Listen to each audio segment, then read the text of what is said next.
discuss, you spoke about governors, we spoke about misplaced priorities. At the end of the day, what do you think is the way forward with that? Because we've now seen that this is where the trouble is coming from. What are governors putting in place to make sure that, we eradicate the misplaced priorities, hiring people that we do not need to hire, spending more money that we do not need to? But I think I listen to you, he's talking. Yeah.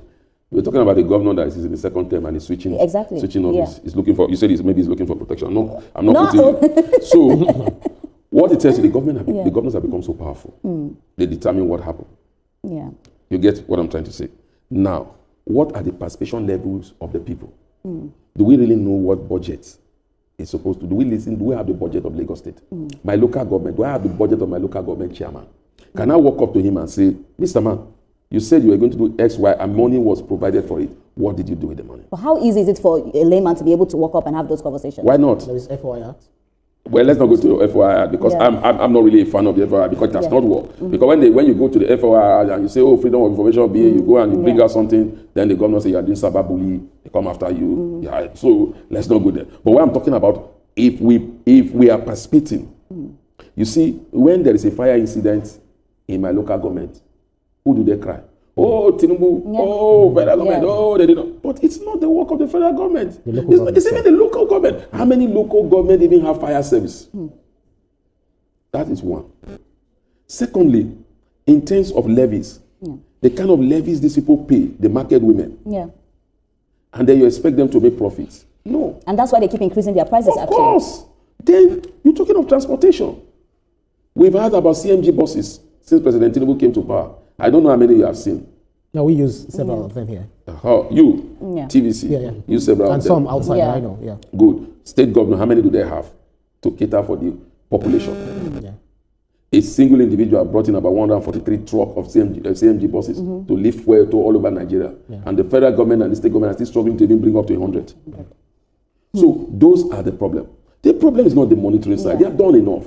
Now, if you're talking about Dangote, I think it's about 4,000 of them. 4,000. Well, they have done enough. The monetary side have done enough. Physical side, what are you doing? Somebody said some states could afford to pay 150,000 as minimum wage. But they are still crying. It's a particular state, you have an airport in a major capital, and that airport is the up, and you say you are building an airport close to a very busy airport. Who will go to your airport? When we're talking about insecurity. So it just looks like there's a lot of misplaced priorities. White elephant projects.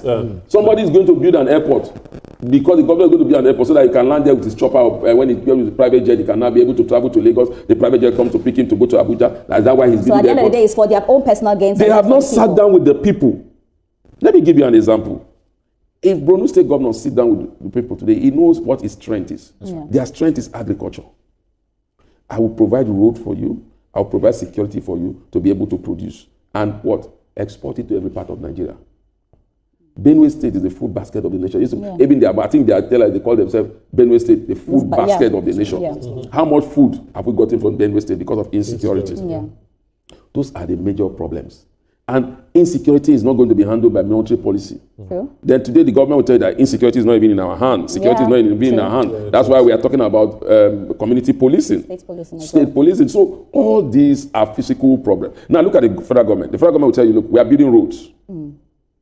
We are doing this, we are doing that. If the local government and the state government are not complementing with inner roads, so I will fly on the federal roads, clean, and I get to my street, it's bumpy. Okay, let's quickly do this because I think we have just a few minutes to do it. The way you've preferred solutions to this governor's thing, how do we knock this information into their heads? How do we get them to start doing this thing? How do we make them see the urgency, for them to start implementing some of these things that you've said? I think the challenge they have is that we are politically naive. The average Nigerian is not interested.